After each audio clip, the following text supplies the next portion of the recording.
பெரும்பாலும் மேசராசிக்காரங்க தலையில் அடிபட்டுருக்காங்க. பெரும்பாலும் மேசராசிக்காரங்க தலையில் அடிபட்டு சர்ஜரி பண்ணவங்களா இருக்காங்க. ஆக்சிடென்ட்டு தலையில் அடிபட்டுருச்சு சார், இப்படி சார், அப்படி சார், இந்த மாதிரியான விஷயங்கள்லாம் மேசராசிக்காரர்கள் டிஃபால்ட்டாக நடக்குது. ஒவ்வொரு ராசிக்கும் அந்த மாதிரி ஒவ்வொரு பலன்களை பார்க்கும்போது நமக்கு ஆச்சரியப்படுறோம்.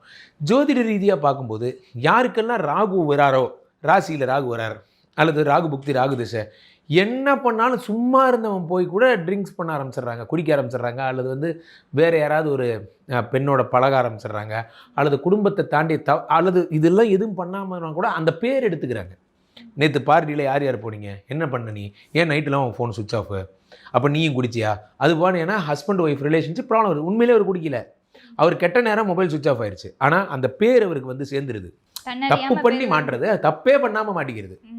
அல்லது சில பேர் பெண்கள் விஷயத்தில் ஈடுபடுறவங்களா இருந்தாலும் இந்த ராசியில் ராகு வரும் பொழுது தேவையில்லாத அந்த பழைய ஒரு காலத்தில் உங்களோட பழைய எக்ஸி காதல்லாம் இப்போ வெளியே வருது.